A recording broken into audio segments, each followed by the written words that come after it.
이 새벽에 함께 은혜 받을 하나님의 말씀 시편 119편 65절부터 72절 봉독합니다.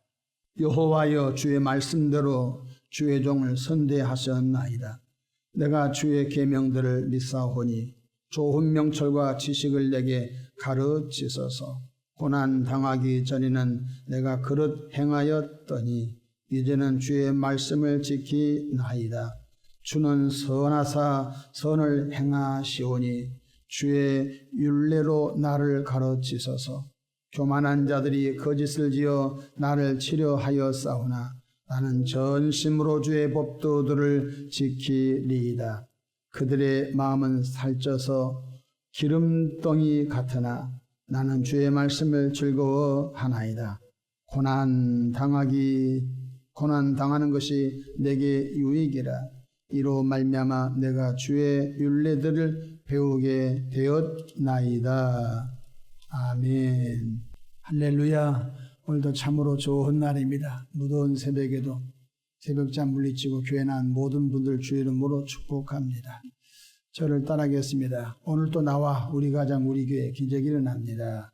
오늘도 나와 우리 가정 우리 교회 기적이 일어납니다. 아멘. 저는 본문 말씀을 통하여 고난이 주는 유익이라는 제목으로 함께 은혜를 받고자 합니다. 성경 속에서 하나님께서 들어 사용하시는 주님의 일꾼들은 한결같이 모두가 다 고난의 터널을 통과한 점입니다. 요셉이 그렇고요. 모세가 그렇고요. 특별히 구약 성경의 다윗 왕은 더욱더 고난이라는 터널을 혹독하게 통과하여 하나님의 손에 붙들려 쓰임받은 신앙인이었습니다. 첫 번째로 고난당하기 전에는 자기 마음대로 보통 모든 사람이 삽니다. 다 같이 65절 보실까요? 여호와여, 주의 말씀대로 주의 종을 선대하였나이다. 내가 주의 계명들을 믿사오니 좋은 명철과 지식을 내게 가르치소서. 고난 당하고 난 다음에 고백한 말씀들이지요. 내가 주의 계명들을 믿습니다. 좋은 명철과 지식을 계속 내게 가르쳐 주십시오. 그 다음에 67절 보십시다. 고난 당하기 전에는 내가 그릇 행하였더니, 그러니까 고난 당하기 전에는 주어진 내 건강 내 마음대로 사용했고, 주어진 재능 내 마음대로 사용했고, 주어진 시간들 내 것으로 알고 내 마음대로 사용했고, 주어진 재물 내 것으로 알고 내가 마음대로 사용하고, 자기가 주인 되었고 세상을 호령하면서 살아갔던 그들, 고난당하게 되는 하나님의 눈에 볼 때 그 어느 것 하나도 하나님의 마음을 기쁘게 한 것이 없었지요. 그것이 보통 고난당하기 전에 우리들의 모습이 아닌지요. 고난당하기 전에는 마치 고삐 풀린 망아지처럼 날뛰면서 살았던 우리가 고난이라고 하는 터널 속에 딱 갇히게 되면은 무슨 일이 생기죠? 첫 번째, 자아가 깨집니다. 그 완악했던 사람은 모르는데 하나님이 볼 때 그것 있잖아요. 하나님과 담이 됐던 그것. 또 고난을 통하여 회개케 하고, 고난을 통하여 무릎 꿇게 하고, 하나님을 몰렸던 마음들 하나님께로 가까이 오게, 그럴 수밖에 없는 환경과 여건으로 하나님이 이끌어 주시죠. 그래서 고난의 깊은 터널에 갇히게 되면요, 본능적으로 어쩔 수 없어요. 주여 소리가 나올 수밖에 없는 거예요. 사방이 꽉 막혀 있어. 그렇게 내 주변에 많은 사람들이 한순간에 다 안개처럼 사라져버리고 홀로 또 남는 그런 고난의 터널 속에 갇히게 되죠. 그래서 주여를 찾을 수밖에 없어요. 예수 안 믿는 사람은, 지나가던 사람이 예수님 믿으십시오. 고난 당하기 전에는 그 말이 가소롭고 무서웠지만은 고난 중에는 그 소리가 들리는 거예요. 고난 중에는 그 소리가 내게 향하는 소리구나 들리게 되는 것입니다. 그래서 결론적으로 하나님 앞에 무릎을 꿇는 신앙인들로 하나님이 세워가신 것을 볼 수 있습니다. 그래서 67절에 고난 당하기 전엔 내가 그릇 행하였더니 이제는 주의 말씀을 지키나이다. 이제는 고난을 통과하고 난 다음에는 마치 오토매틱 자동이에요. 주의 말씀이 지키고 주의 말씀이 천천 금은보다 성하고. 아멘. 그래서 71절에 고난 당하는 것이 내게 유익이라. 누가 고난을 좋아하겠어요? 고난의 터널을 통과하여 건강한 신앙인들로 성장하고 보니까 과거에 지난날 그 혹독한 고난의 터널이 오늘의 나를 만들었다 간증하게 됩니다. 71절 보십시다. 고난 당하는 것이 내게 유익이라. 이로 말미암아 내가 주의 율례들을 배우게 되었나이다. 기도 못하던 사람이 기도의 무릎을 꿇는 법을 배우게 됩니다.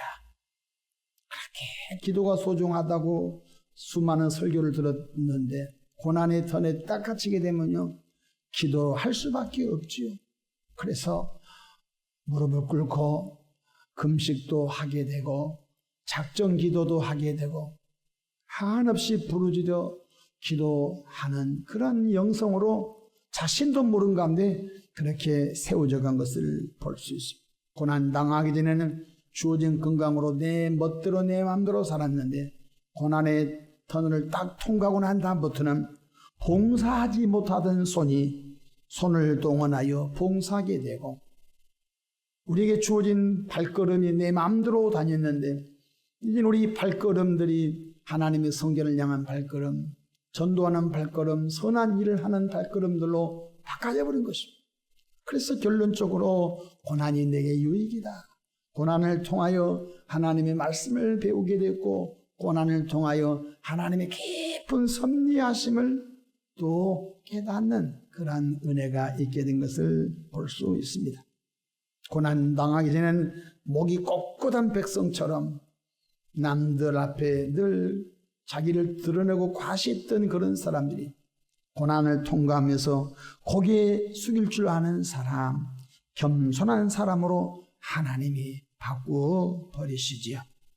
그래서 오늘 다윗은 고난이 내게 유익이었습니다 라고 했던 것입니다. 다윗이 왕이 됐지요. 하나님의 도심으로 다윗 왕궁이 건축 세워지고 승승장구하고 전쟁에 나갈 때마다 이기고 영토가 확장되고, 그러면서 다윗도 모르는 사이에 교만함이 싹트게 되죠. 그래서 대낮에 성류를 거닐다가 우물가에서 목욕하던 한 여인을 보게 되죠. 그리고 그 여인을 왕궁으로 불러들어 동침하게 되지요. 그 누구입니까? 우리아의 아내 바세바 아닙니까? 남의 아내를 취하는 그런 큰 실수를 범하게 됩니다. 그로 인하여 다윗이 얼마나 고난 중에 하나님께 울부짖고 회개하고 금식하고, 그래서 그 혹독한 다윗도 고난의 과정이 있었습니다. 그 고난의 과정을 통과하고 난 다음에 하나님의 솔로몬이라고 하는 아들을 선물로 주신 것을 볼 수가 있는 것입니다. 히브리서 12장 11절에 보면 이런 말씀이 있습니다. 무릇 징계가 당시에는 즐거워 보이지 않고 슬퍼 보이나 후에 그로 말미암아 연단받은 자들은 의와 평강의 열매를 맺느니라. 무릇 징계가 그때는 왜 하나님 나 때려? 하나님 우리 가정에 왜 이런 일이 있어? 하나님 내 인생에 왜 이런 일이 있어? 대꾸도 하고 너무너무 힘들어서 창피하고 슬퍼 보이고 힘들지만은 통과하고 나고 보면요, 바로 연단을 받은 자들은 의와 평강의 열매가 주렁주렁, 성령의 열매가 주렁주렁, 할렐루야, 정금 같은 믿음의 사람으로 세워진 것을 볼 수가 있습니다. 히브리서 12장 12절, 그러므로 피곤한 손과 연약한 무릎을 일으켜 세우고. 그렇습니다. 주님의 일에 늘 피곤했던 손, 세상 일에는 든든했는데 하나님의 일하자면 늘 힘이 없다고 했던 그 손이 힘을 쓰는 사람들로 또 연약한 무릎 하나님 앞에 무릎 꿇고 기도하자면요, 나 힘들어요, 시간 없어요 했던 사람들이 연약한 무릎을 꿇고 일어설 줄 아는 사람들로 하나님이 세워 가신 줄로 믿으시길 바랍니다. 무엇을 통하여? 고난과 징계라고 하는 터널을 통하여 그렇게 하신다는 것입니다. 13절 보십시다. 너희 발을 이하여 곧은 길을 만들어 저는 다리로 하여금 어그러지지 않고 고침을 받게 하라. 예수님 믿고 은혜를 깊이 받기 전에는요, 그냥 갈치차로 좌로 쳐다보고 우로 쳐다보고 유행을 따라가고 세상을 따라가고 교회도 가끔 오고 그냥 갈치자로 다녔던 어그러진 그런 발걸음이 고난과 징계를 통하여 곧은 길로 쫙 가게 되는 그런 사람들로 자신도 모르는 가운데 하나님이 세워 가신 줄로 믿으시길 바랍니다.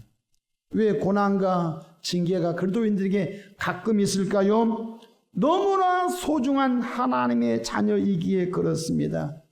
고난은 역설적으로 하나님께서 나를 너무너무 사랑하는 징표가 된 줄로 믿으시길 바랍니다. 히브리서 12장 8절에 징계는 다 받는 것이거늘 너에게 없으면 사생자요 친아들이 아니니라. 그런 말씀을 주님이 하셨습니다. 분당에 하나님께서 목회에 큰 복을 주셔서 목회하는 어느 목사님의 고백입니다. 너무 목회가 잘 되고 유명세가 있고 사람들이 몰려드는데, 근데 그분에게는 남에게 이익이 하지 못한 아픔이 하나 있더라고요. 그 자녀가 장애를 입은 자녀예요. 너무나 심한 장애를 입어서 늘 그 자녀만 보면은 주여, 주님, 할 수밖에 없어요. 의학적으로도 못 고쳐요.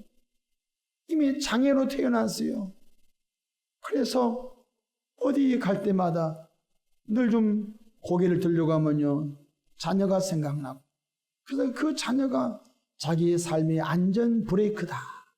자녀를 볼 때마다 겸손해지며 자녀를 볼 때마다 기도 한마디가 더 나오고, 그런 고백을 한 것을 보면서 하나님은 사람들에게 100% 만족을 주진 않구나, 100가지를 다 주시진 않구나. 이분은 화려하지만 그 가정에 들어가 보면 남에게 이익이 하기에 힘든 그 무엇인가가 있구나 라는 생각을 하게 되었습니다. 혹시 삶 속에 힘든 고난의 과정을 통과하고 있는 분이 계십니까? 하나님 왜 이런 일을 내게 주셨습니까? 그럴 때도 있지요. 그러나 잠시 후에 고난의 터널을 딱 통과하여 축복의 세계로 나올 때 이렇게 말할 것입니다. 하나님이 이렇게 쓰시려고 이런 일을 내게 잠시 허용했나 봅니다 하게 될 것입니다. 그러므로 더 엎드리고 하나님의 은혜를 더 구하면서 더 다듬어지고 또 하나님을 향한 아름다운 마음을 더 가지시기를 주님의 이름으로 축복합니다. 기도하겠습니다. 좋으신 사랑의 하나님 아버지, 은혜와 크신 사랑을 감사합니다. 새벽잠 물리치고 주 앞에 난 주의 백성들 은총 베풀어 주시려 때로 삶의 자리에 힘든가 고난이 밀려올 때마다 왜 이런 일이 내게 있어야만 되냐고 하기보다는 이 고난을 통하여 하나님 무엇을 원하십니까? 오히려 더 무릎 꿇고 하나님을 향한 귀를 열고 하나님의 음성을 듣고 하나님의 선하심을 바라보면서 나아가는 우리 모두가 되게 축복해 주옵소서. 하나님 아버지, 영혼육 건강케 하시되 영적으로 심리적으로 육체적으로 불편하고 힘든 분들이 있거든 주님 치료하는 광선을 바라여 치료해 주시고 위로해 주시고 붙들어 주시기를 바랍니다.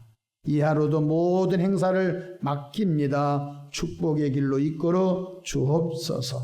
시험 당할 때 피할 길을 내어 주시옵소서.